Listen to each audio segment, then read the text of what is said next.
Nós tivemos o piso nacional do magistério, ele é uma lei de 2008, ainda no governo, o segundo governo do presidente Lula, que estabelece um percentual de acordo com a arrecadação do Fundeb para reajustar o salário dos professores, né?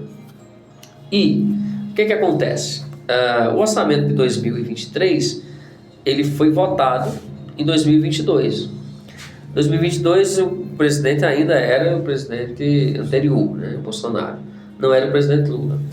E foi vergonhoso, e aí eu pego uma fala tua também, a gente, mesmo sendo, apoiando determinado governante, a gente tem que apontar as falhas. Isso. Esse percentual veja, o salário mínimo aumentou em média 7%, 7,5%, salvo engano. Esse percentual dos professores foi de 3,62% a nível nacional, né? Que é decorrência desse orçamento do ano passado, do repasse do Fundeb, essas coisas todas. Só que isso, ele é o mínimo. Ele não é uma lei, olha, você tem que dar só isso. O prefeito, o governador, ele pode dar um aumento, um percentual, claro, olhando as contas públicas e tudo mais, mas ele pode dar mais. Eu dou um exemplo para Campina Grande, a prefeitura deu 8%. E amanhã, os professores, junto com o sindicato, resolveram paralisar quinta e sexta-feira, né? A próxima quinta e a próxima sexta-feira, para pressionar o governo a melhorar essa proposta. Já foi efetivada em partes, mas na Paraíba foi mais grave ainda. O governador anunciou que iria dar 5% para todos os funcionários, para todos os servidores. Só que para os professores, ele disse, não, o professor vai ter os 3%. Aí eu me perguntei na minha cabeça, mas o professor não é funcionário público também? Não é servidor público também? Então se eu digo, olha, eu vou dar aumento aqui a todo mundo, menos a você. Eu estou claramente discriminando você. Claramente. Né?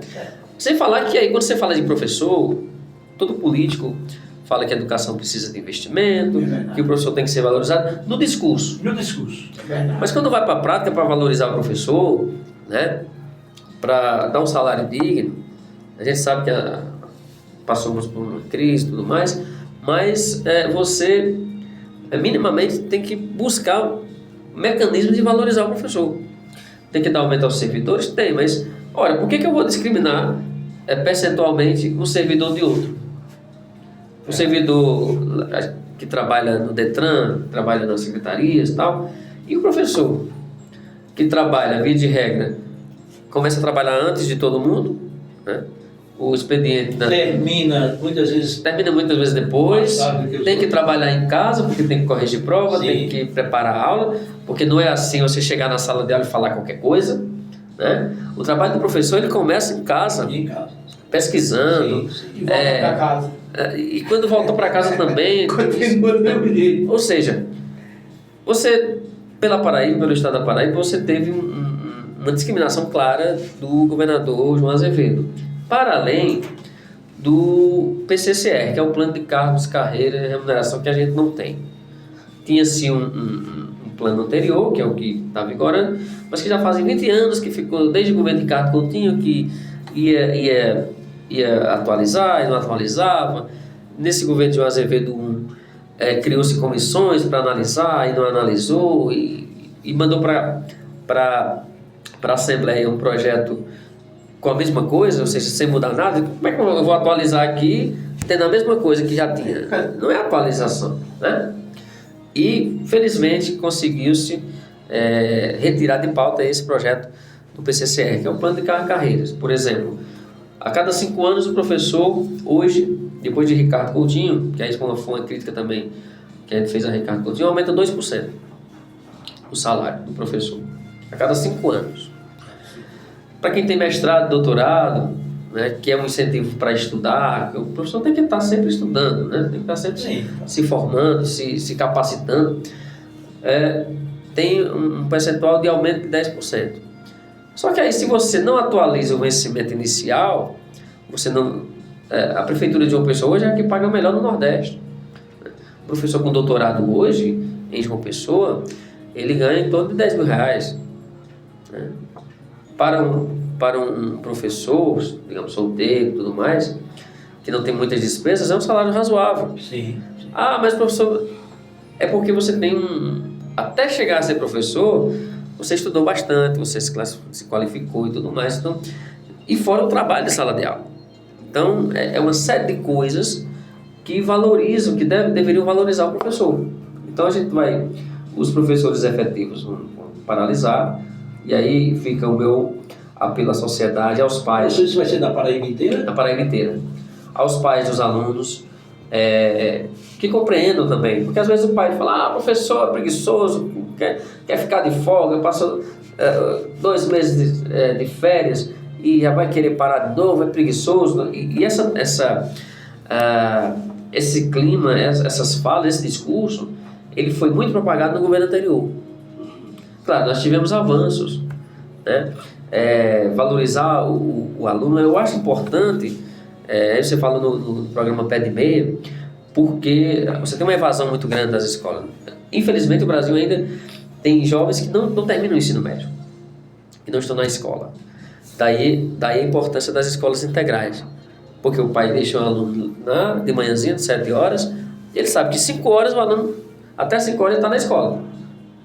Se ele quiser ligar, tem essa polêmica do celular, mas se ele quiser ligar para a escola, ele liga, olha, quer falar com meu filho, precisa ir no médico, pede autorização para sair. Você tem todo um protocolo que serve também de segurança. O aluno, dentro desse tempo, ele não pode se ausentar de forma nenhuma, tem que ter uma justificativa, professor. Tem que ter uma justificativa. Por exemplo, ele chegou lá às 7 horas, só sai se tiver uma justificativa. Exatamente. Ele só sai com a autorização do pai. Que né, professor?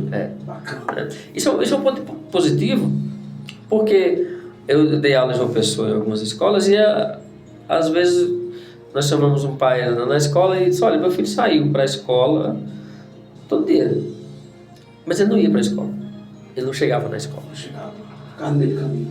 Aí por que meu filho está com tantas faltas aqui? Porque ele não chega na escola. Não, mas ele sai todo dia, né? Nesse sistema integral tem muitas falhas que precisam ser revistas também e tudo mais, mas esse ponto é uma segurança para o pai que trabalha, para a mãe que trabalha, né? Que não precisa pagar uma pessoa para ficar com um filho, ou não precisa pagar uma creche. Ela vai saber que o filho está lá de 7 da manhã, 7h30, às 5 da tarde. Então, à tarde, na hora do almoço, tem um almoço na escola, ele vai ficar lá, ele tem um horário de descanso e tudo mais, né? E ele está ali na escola. Esse Pé de Meia, esse programa Pé de Meia, ele vai valorizar também o aluno, porque é um incentivo a mais para ele poder estar na escola, né? Porque aí não é assim, olha, você vai, todo mundo, primeiro que não é para todo mundo receber. Mas, professor, o senhor também não acha que esse tipo de incentivo acontece também já nas famílias? Meu filho vai para a escola que eu compro um celular para você. Sim, sim. Meu filho vai para a escola que eu compro um tênis bom para você. E não tem resolvido, professor. Não resolve, né? É isso que eu... Mas aí, muitas vezes se torna, por parte do pai, na visão do filho, uma obrigação. Ele tem a obrigação de me dar, eu vou para a escola, é minha obrigação. Mas, por exemplo, aqui na nossa cidade nós temos muitos entregadores. Jovens, foram estudantes lá conosco, de 18 anos. Faça uma pesquisa e veja quantos têm habilitação. Então, o jovem, e lá tem um curso técnico, na nossa escola, na Alfredo Pessoa de Lima, que vocês conhecem bem, nós temos um curso técnico. Ao final do ensino médio, se você não passa na faculdade, você não tem sequer como fazer um currículo para ser entregador, por exemplo. Há estabelecimento que tem a moto, né? Que fornece a moto, há outros que não. Mas você não tem nenhuma condição de tirar a carteira de habilitação para poder trabalhar. Então eu vejo dessa forma, eu acho que pode se encaixar nesse sentido, né? Porque ao final ele vai ter uma poupança pode chegar até 9 mil reais. E pode haver um pequeno negócio. Eu queria que o senhor pudesse, professor, e até ver se tira a dúvida desse projeto, né, o Pé de Meia, né, como é citado, como ele funciona na prática, né? Porque precisa explicar Sim. quem é que pode receber, quando é que pode retirar esse dinheiro, porque muitas das vezes não, todo mundo pode, né? No final do mês recebe. Aproveita na já interessado do professor, quando é que ele vai ter direito a esse abono, esse valor, quais são os critérios que ele tem que ter para poder fazer parte. Seria muito bom a gente aproveitar a sua valiosa vinda para esclarecer aqui a todos que estão, porque até vai tirar dúvida bem detalhada, né, Bruno? Veja, primeiro, o primeiro aspecto é o CAD único, né, o cadastro único, ou seja, você recebe qualquer benefício do governo, sua família, Bolsa Família ou outro benefício do governo federal, você já está cadastrado lá como dependente daquela pessoa, né?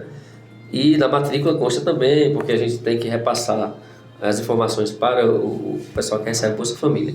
De início são essas pessoas, são esses adolescentes que vão receber esses valores, né?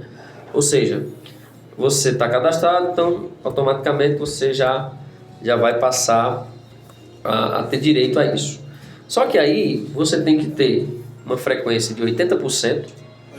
Hoje, legalmente pela LDB, para ser aprovado, você tem uma frequência de 75%. Com esse programa, você vai ter tem que ter uma frequência de 80%. Né? 80%. Você vai ter que ser aprovado e você vai ter que estar inscrito, pelo menos inscrito no Enem, ao final do terceiro ano. Passar já é outra história, porque aí depende de concorrência, depende de nota de corte é uma outra história, mas pelo menos você está inscrito no Enem, né? Porque o Enem hoje... Não é obrigatoriamente passar. Não é obrigatório passar, mas você tem que estar inscrito. Mas você tem que estar inscrito no Enem. Isso. E aí ao final disso, essa frequência de 80%, ser aprovado, né? E aí você consegue, são R$200 mensal, mais uma poupança ao final, né? Basicamente, quem está no cadastro único, não é para todo mundo, porque você, mesmo na escola pública, por exemplo, o pai e a mãe trabalham, são funcionários públicos, vamos dizer, ele não recebe Bolsa Família, então ele não teria direito. Não tem direito. Porque você tem uma renda ali. É um programa para fomentar aquelas pessoas que não têm nenhum tipo de renda. E aqueles jovens que se dedicarem, etc., né? Por exemplo, você tem, na nossa escola, ano passado, nós mandamos 3 alunos para o Chile e uma aluna para o Reino Unido, no programa que tem de intercâmbio. Ou seja, isso é uma experiência que vai estar no currículo deles, né? E você só encontra isso em escolas públicas. Ou seja, você vai contratar um adolescente ou um jovem já de 18 anos e tem lá que ele fala inglês. Assim, aqui na região você tem hotelaria e tudo mais. E isso abre espaço para isso, né? Mas um valor X que você vai ter ao final do terceiro ano, você pode, de repente, não passar na universidade, você pode abrir um pequeno negócio com um determinado valor, né? Então, são mecanismos que a gente anda a passos lentos. Quando fala de educação, é tudo muito bonito, mas na prática é complicado, porque aí você tem um aumento, um reajuste salarial, que praticamente não paga um bujão. Se você pegar o salário base e aumentar 3,62%, dá menos de R$200. Isso. Ou seja, 5% ainda é pouco. Mas aí, se eu der a todo mundo, menos a professor, né? Eu acho que o governador João Azevedo foi muito mal assessorado nesse quesito. Eu acho que não. E ele é professor também, né?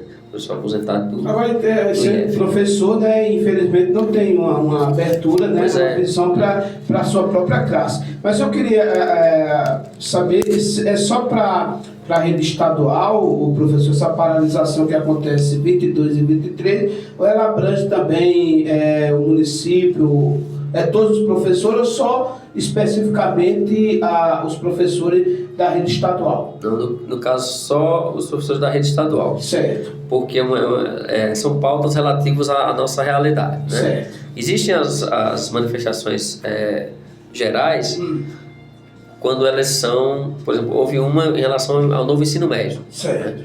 Ano passado, que é pela CNTE. Essa manifestação de amanhã e sexta-feira, ela é relativa ao Estado da Paraíba. Então, todos os professores do Estado, os efetivos principalmente, porque, infelizmente, os professores contratados, eles são cargos comissionados. Certo. Então, eles ficam meio que pressionados a ter que ir para a escola, né? Infelizmente, são atualmente no Paraíba, acho que mais de 8 mil professores contratados. Ou seja, você teria um concurso enorme para dar estabilidade ao professor e para dar garantias ao próprio governo, né?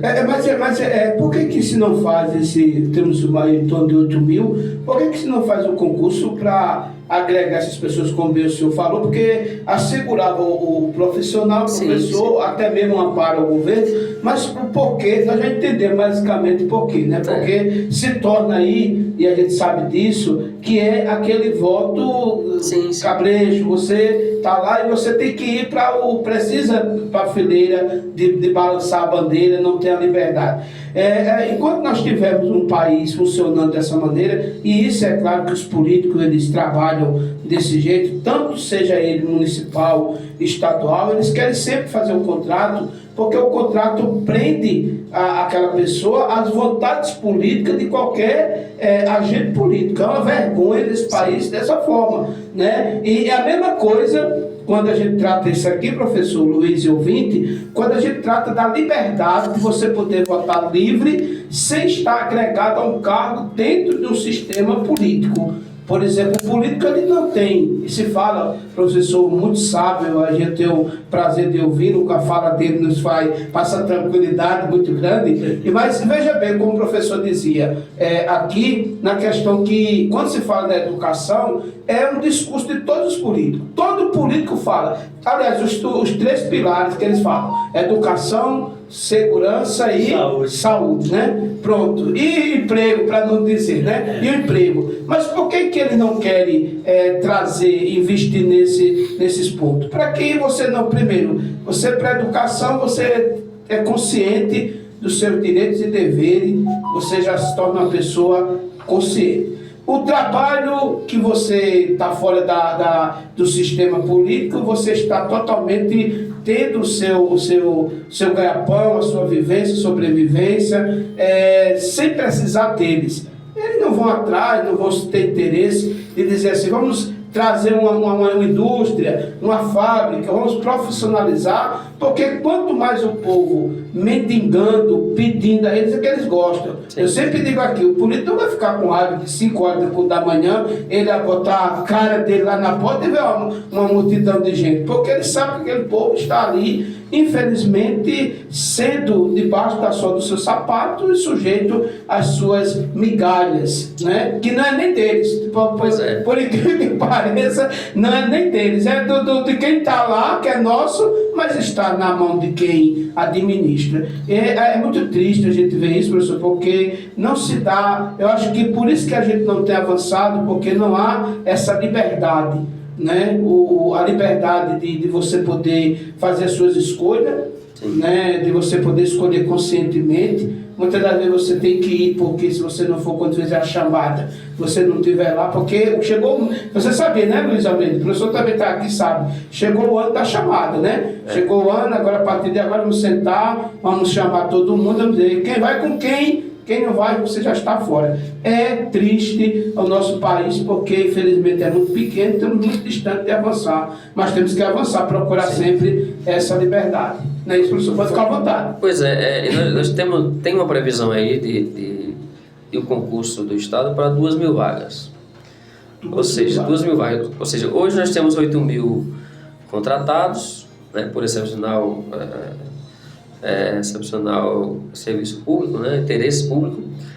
Só que aí você tem quantos e quantos professores com mais de 60 anos, com mais de 65 anos, com mais de 40 anos em sala de aula, que podem nos próximos 5 anos se aposentarem. Isso. O que poderiam se aposentar, mas você fica restrito a um salário que tem o salário em cima e você tem algumas bolsas, que a gente chama de bolsas, gratificações, né? Que não incorporam no salário. Então você se aposenta, você perde 60% do seu salário. Porque aquilo não representa o seu salário. Sinceramente, isso é um triste. É muito triste. É muito triste. Então por isso você tem muitos professores com 40 Ainda anos na sala de aula. 62 anos de idade, 65 anos, quase 70 anos, que começou a dar aula com 18 anos naquela época e que poderia hoje estar aproveitando a vida, curtindo, cuidando da saúde, etc. Mas não pode, Sai daquele estresse, né, professor? Sai do estresse, mas não pode porque você fica preso ali. Se você se aposentar, você perde metade do salário mais. E essa valorização que a gente está pedindo, e com essas manifestações, e não é porque o professor é preguiçoso e está querendo não trabalhar, é que o trabalho do professor ele não é só dar aula, não é só ali na sala de aula. É só aquele momento. Não é só aquele momento. Então, é um trabalho que demanda um esforço antes da dedicação, né, professor? Dedicação, né? Contínua e precisa ser valorizado. Mas todo mundo, no discurso, quando valorizar. Né? Você tem escolas aqui no município que eu fiquei sabendo, inclusive, que tem salas de aula que estão sem professor. Não sei qual o motivo. Né? No estado é a mesma coisa. E às vezes sai o professor, você tem que rebolar, colocar um daqui, tirar outro daqui para ver se os alunos não ficam sem aula. E para fechar esse raciocínio, tem um caso de um colega nosso que ele passou no concurso em segundo lugar, numa cidade aqui da Paraíba. E o primeiro não assumiu porque passou em outro lugar. Ele passou 4 anos para poder assumir essa vaga, ganhou aqui na justiça, entrou na justiça, ganhou aqui no tribunal, foi para Brasília, ganhou em Brasília, e aí quando veio a hora, ainda demorou para o Estado dar posse a ele. Por quê? Porque tinha uma pessoa do prefeito lá, na vaga dele, que não era concursado. Então são essas coisas... Apadrinhado, do cara. Não, apadrinhado. São essas coisas que vão denigrindo a imagem da educação. E acaba que... Ô professor, eu queria perguntar ao senhor se o senhor teve como professor a escassez de professores futuramente. Sim, isso, e tem uma previsão disso. Né? Tem uma previsão disso porque se você perguntar a todos os professores, e aí vamos começar por nós, você quer que seu filho seja professor? Não. Não. Se você perguntar aos alunos, você quer ser professor? Não. Vai aparecer um ou outro ali. E vai ser motivo, verdade, e pior, verdade. Vai ser motivo de chacota. Meu Deus. Porque não dá status. Não dá status. Você, hoje tem muita gente fazendo curso de Direito aqui de Solânia, em universidades privadas. Por quê? Porque dá status. O senhor tocou num assunto muito importante aí, professor, que eu tenho 12 netos. E eu gosto muito do curso de Direito, inclusive. Mas nenhum disse que queria ser professor, não. Meu filho, você quer o quê? Teve um que não, eu quero ser isso, a outra disse, a neta disse, eu quero ser isso. Eu já tenho netos na faculdade, etc. e tal. Não, mas meu filho disse, não, professor não. Eu não vi nenhum dizer que queria ser.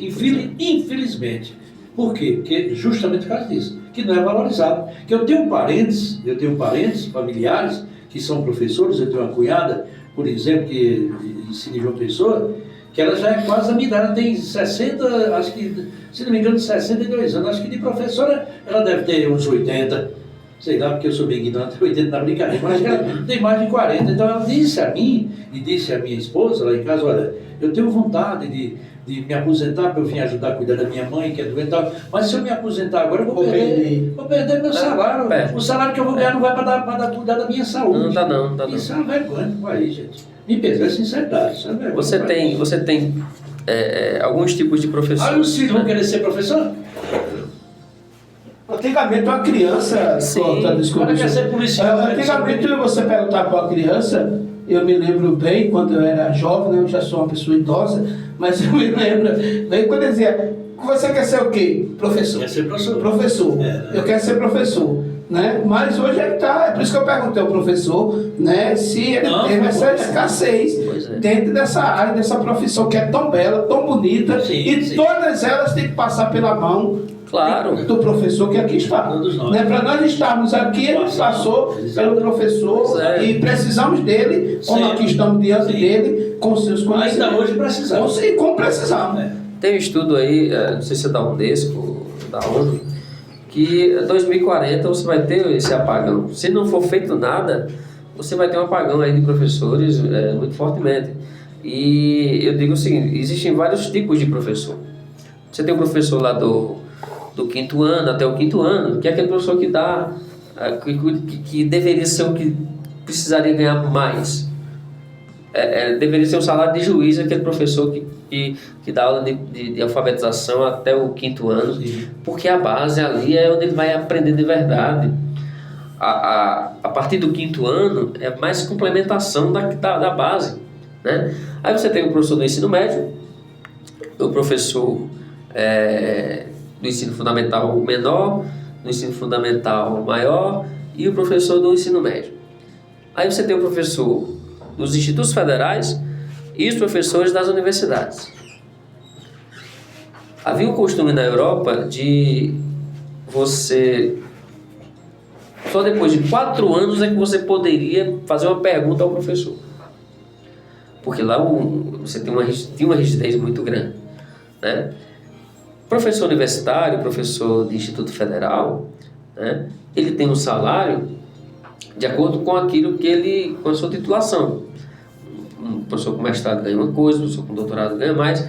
Só que aí eles têm uma estabilidade e eles têm autonomia dentro de sala de aula. A gente nem tem salário, nem tem autonomia.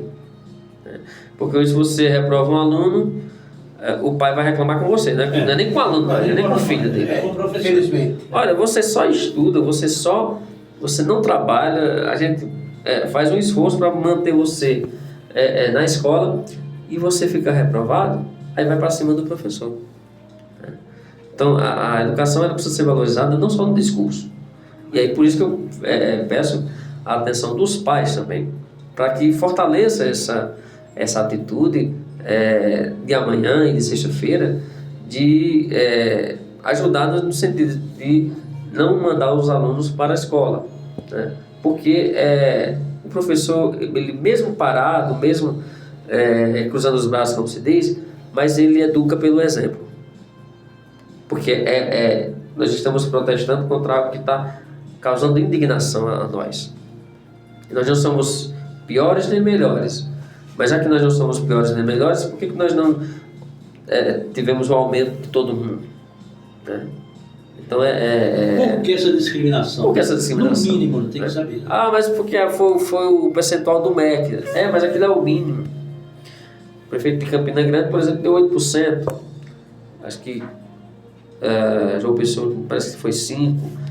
Mesmo assim, né, poderia se pagar um pouco mais, para ir valorizando, né, a categoria, sem falar na carreira. E outros se interessassem no futuro para ser professor. Sim, evidentemente, né, porque você vai ter aí, daqui a alguns anos, as pessoas inevitavelmente vão aposentar.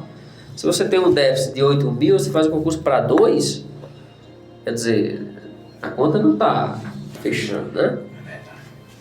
Muito bem, são 13h52, estamos chegando praticamente ao término do jornal da 87, então essa paralisação, portanto, os professores fazendo, portanto, a sua parte para que chegue ao governo do Estado, para que ele possa ser sensível a esta causa, e é claro que o professor pede a compreensão dos senhores pais para ajudar. E que maneira? Não fazer uma crítica sem conhecimento, né, professor? Exato. Que não faça crítica, mas apoie. O seu silêncio já é um apoio, com certeza, a essa classe que tanto precisa. Algo mais, professor? No mais, é só agradecer e dizer que estou à disposição para qualquer tipo de informação, de tudo que for de clarear a mente dos nossos ouvintes, de dar informação.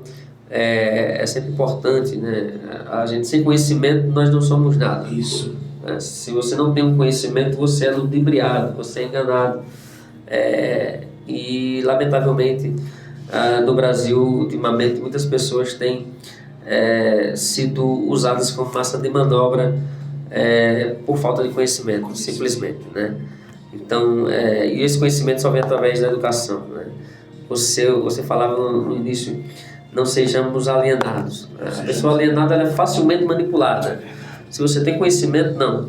Você protesta, você reage, né? Porque você tem base, você tem força para reagir. Uma coisa, professor, já para fechar, tanto dessa alienação como do fanatismo. Sim, o fanatismo é pior ainda. É terrível. O fanatismo, ele cega de uma maneira que você não vê o erro, né?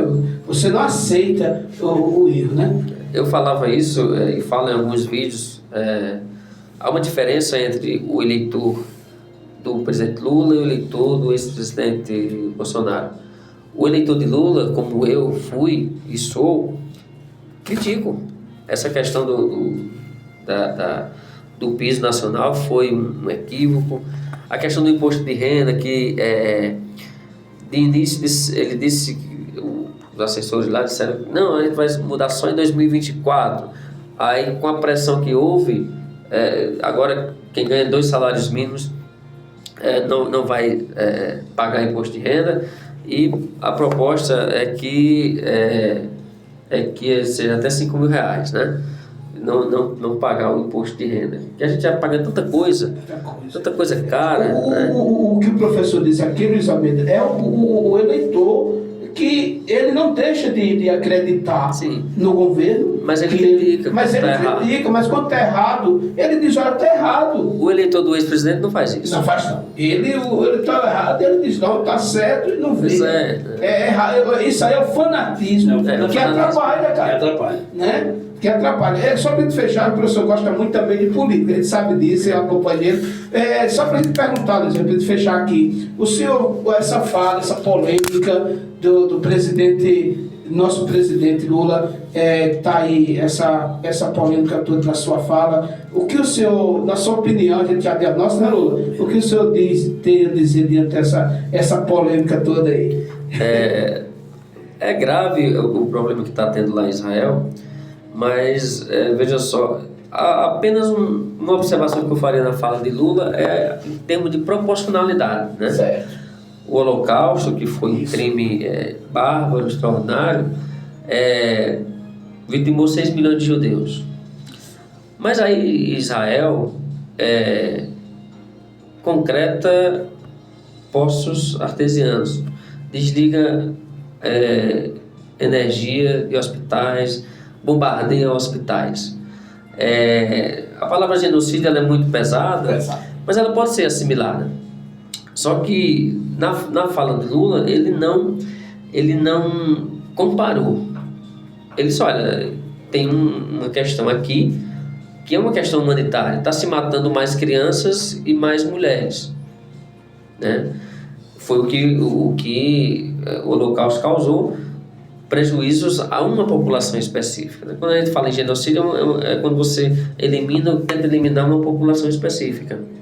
Eu acho que tomou uma proporção que não deveria ter tomado, porém tomou uma proporção das pessoas que têm pouco conhecimento. É das mesmas pessoas que andaram com neta de nazista aqui no Brasil, né? Que apoia a ditadura, que apoiou torturador, né? Então eu não vejo que foi uma coisa tão grave. Apenas na questão da proporcionalidade. Certo. O Holocausto foram 6 milhões de pessoas, mas lá você tem uma situação grave também. Se eu ver se cabia ali uma retratação, um pedido de desculpa nessa parte, porque se pedir, vai pedir no geral. Eu vejo que não, porque nenhum chefe de Estado falou nada contra a fala do presidente Lula, né? E aí, falando de fanatismo e tudo mais, vocês sabem, nós sabemos que os judeus eles não acreditam em Jesus Cristo, né? Jesus Cristo para eles foi um profeta, um cara que, né, não tem muita importância. E Jesus era judeu, né? Só que Jesus nunca pregou matar seu semelhante. Estou no jornal nesse momento. Lá eles massacram as pessoas. Você bombardear o hospital, não, porque tinha um túnel embaixo do hospital que os terroristas passaram. Aí, vai bombardear o hospital por conta disso? Então, há uma questão humanitária ali grave, mas eu acho que a fala do presidente Lula está muito correta e teve muita coragem.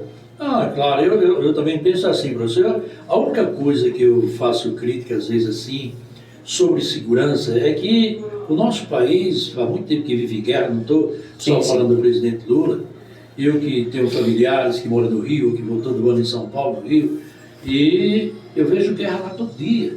Todo dia terrorista. Nós temos um grupo de terroristas que é Hamas no Brasil.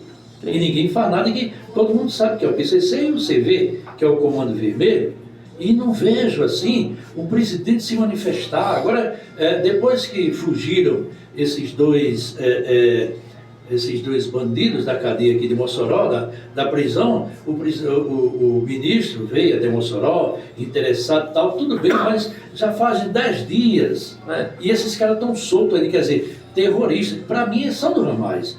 Existe um grupo Hamas em outro nome no Brasil, e tem que ser combatido. Na minha opinião, né? Não tenho nada contra. Eu acho que é aquilo que eu dizia no início. Se eu não cuidar da minha casa, vai ficar difícil. Então, não tenho nada contra do que ele disse. Eu também não achei que ele fez comparação com o Holocausto, mas ele deu uma demonstração de que realmente aquilo tem que acabar. Alguém tem que fazer alguma coisa. A ONU, os Estados Unidos, sei lá, o mundo tem que fazer alguma coisa para parar de morrer tanta gente ali. Agora, no Brasil, morre em proporções menores, mas morre gente daquele jeito também, que tem que ser combatido. Tem que ser combatido também, né? Essa é a nossa perspectiva, né? De que se combata essas coisas. Mas no caso de Israel, o armamento que Israel tem, ele vem dos Estados Unidos. Toda a indústria bélica, agora o Biden vai pedir para o Congresso aprovar mais dinheiro para poder comprar mais armas para mandar. E eles compram as armas deles mesmos. Né? Ou seja, movimenta a economia americana com a guerra. Ou seja, o PIB americano, ele é cunhado em cima do sangue das pessoas. Né? Isso em vários países. Em vários países. Mas os Estados Unidos não era para ser, até porque um país daquele não podia ser assim. Professor, muito obrigado pela sua presença. Eu que agradeço. Aqui. Nós estamos sempre aqui de portas abertas para recebê-lo. Sua presença aqui sempre é muito saudável e muito boa e informação para todos nós. Muito obrigado. Obrigado, até mais a todos. Boa tarde a todos. E agora são